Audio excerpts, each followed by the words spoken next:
What's up, YouTube? It's your boy Johnny, back with another edition of Miss Callie's View of the World. Thanks for tuning in to my channel. Don't forget to like, share, subscribe, hit the notification bell when I go live. All that good Gucci stuff you did. Yeah. Today I want to give the basketball videos a break. And I want to highlight my guys. In particular, my African American guys, my young guys. This is a conversation I just want to put out there, man. So hopefully I can get some feedback and just try to get some positive dialogue and move forward. You know, the unfortunate truth is for black men ages 44 and younger, the leading cause of death is homicide. From the ages like 4, it's probably like 11 or 12. I feel like I went to a funeral every week or every other weekend. My cousins, my uncles. We actually moved because my mama didn't want my daddy still around those people, just so we could be a little safer. And then I grew up, and I got probably to the age of about 13, and I started having homies die.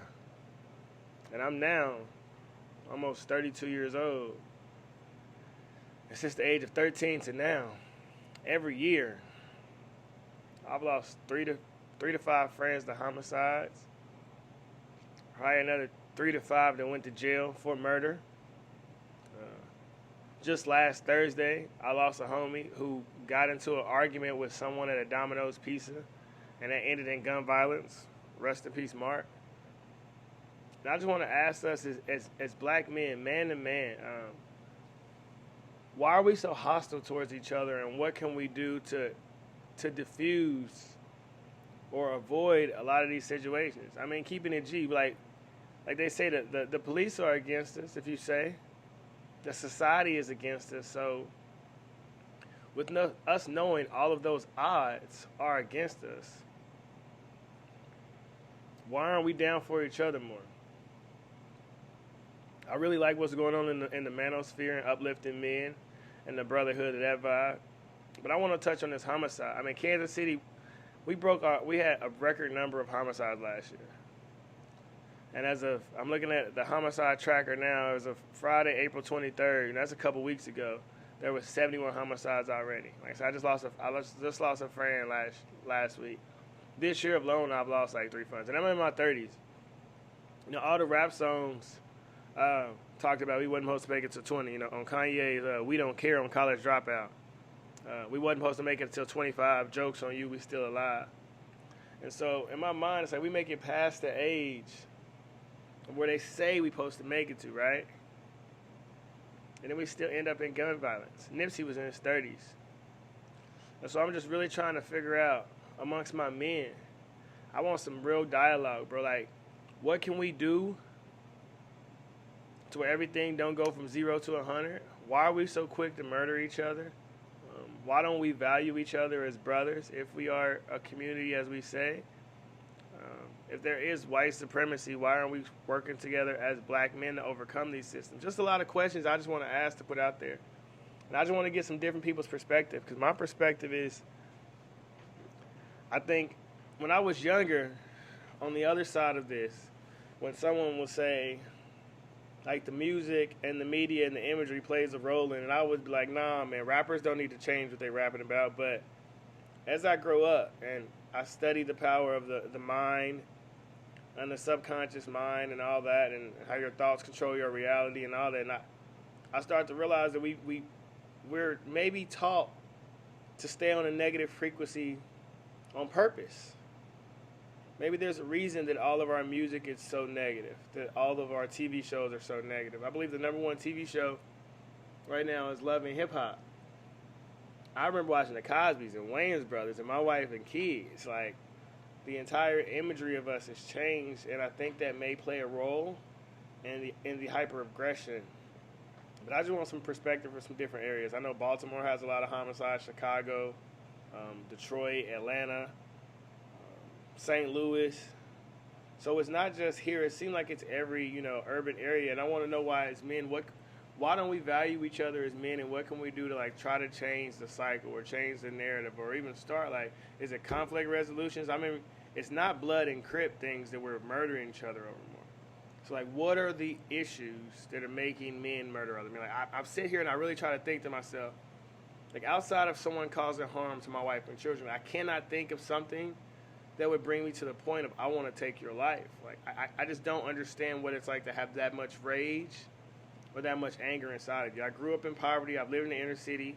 The neighborhood drug dealer was shot on my front porch when I was 16, but I still myself, I never had that much anger or that rage to where I wanted to project that or take that out on another human. So I'm really just curious, just curious, man. Our homicide rate is astronomical. I personally think homicide and abortion are the real genocides happening in the black community that we are overlooking like crazy. And if we don't wake up and pay attention to what's happening to us, we're going to wipe ourselves out. So I feel like this is a conversation we just really need to open up the dialogue, man. We need to figure out, why are our young boys killing each other? I know the guns ain't ever going to go nowhere. There's always going to be guns. There's always going to be throwaways, all of that. But I just figure, why don't you value another human's life? Why is it so easy to take a man away from his children? If we want to rebuild the black community, don't we understand that these kids need their fathers and these women need their men and vice versa? We need strong families to rebuild our community. But if we're so quick to take one of our own, to get rid of our own, why does anyone else need to come in and do any damage to us? Why not sit back and just let us destroy ourselves? Just some topics that be on my mind. I just want to put them out there. Hopefully I can get some positive feedback, because I sit back and I watch the news and it's like, man, to other people, that's just another dead person. But to me, that's somebody's son. That's somebody's brother. That's another black boy who could have grew up to be the next Elon Musk. That's a black boy who could have been a president. He could have changed the world. And we don't know because he's gone at 14. So what can be done for us to teach our young men to value life? That you have the potential to be everything and anything in this world if you focus on that. How do we break the negative frequencies and the negative cycles of I'll kill you, I'll pull the strap out, I'll shoot the block up?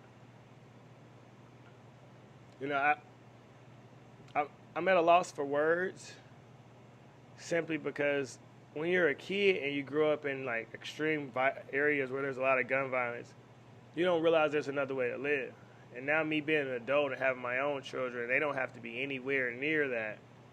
It makes you step back and say, why don't more parents realize, like, hey, I really can put my child in a totally different environment to where they don't have to be exposed to these things. Kids don't have to live in bad neighborhoods. I became a father at 20 years old. And I made the changes to make sure my children would never experience anything negative. And I just wonder why more people don't say, I don't want my children to grow up this way. I don't want my boys to be in this environment and see these things. I don't want my daughter to have to be around X, Y, and Z. What can we do as a people where we want to all lift us up? Because it's much needed, and it has to be open dialogue, and it has to be honesty and with accountability, and it can't be deflecting or pointing the blame. Because one of my favorite things I like to say is, you know, you cannot ask for equal rights without equal responsibilities. So I don't believe in blaming another person for the way you conduct things, because no matter what that other person does, you have supreme control over yourself. So we got to figure it out, man, because we're losing too many good people. Too many men who can grow up to be the next president, to be the next police chief. You know, as much as we're tired of the police, by now, I'm sure in every major city we could have raised our own police unit by now. But we're taking our own young boys out like crazy. And I just want to know, what can we do as a community to get our young men to value not only their life, but the people around them. All of the innocent babies that get shot by bullets. I'm thinking in Chicago, it was a 7-year-old girl that got shot when a McDonald's drive-thru or something. You know, just as men, we want to be the protectors, the providers. So we got to save our babies. And we got to step up and lead our community in the right way. And there shouldn't just be one leader. I don't want this to feel like this to sit on one man's shoulders. Everybody collectively should work together to lift it up. If everybody moving up, then we go fast. But if it's one person and we just sitting there, man, he pulling a lot of dead weight. So I'm gonna end this video with this, man. Just let me know in the comments below. Just let me know your city, where you from, what's the homicide rate, and what can be done to change it. I'm open to all suggestions or ideas, but I just really think as men, as black men in particular, that we need to get a hold of our community, and we need to change the narrative of what's going on in our community. No other community is this way, and I'm putting a challenge on my men. Let's be leaders and let's step up and let's do something to change this wave of gun. It's been homicides like crazy since before I was born. I'm 31, and 30 years ago this was happening in the 80s. At some point, we don't need one leader. There can't be just a Malcolm X or just a Martin or just a Marcus Garvey. We need a collective unit of us right now in our respective areas to step up and save our babies and save our women and save our families. You know what I mean? So I'm going to leave that there. You too.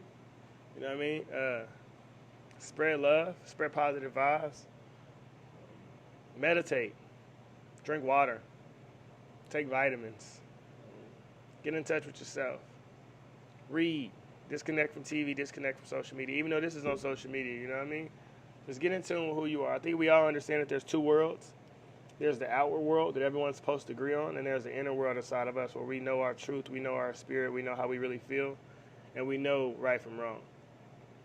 And I think everyone should start listening to their own voice more and stop listening to the world.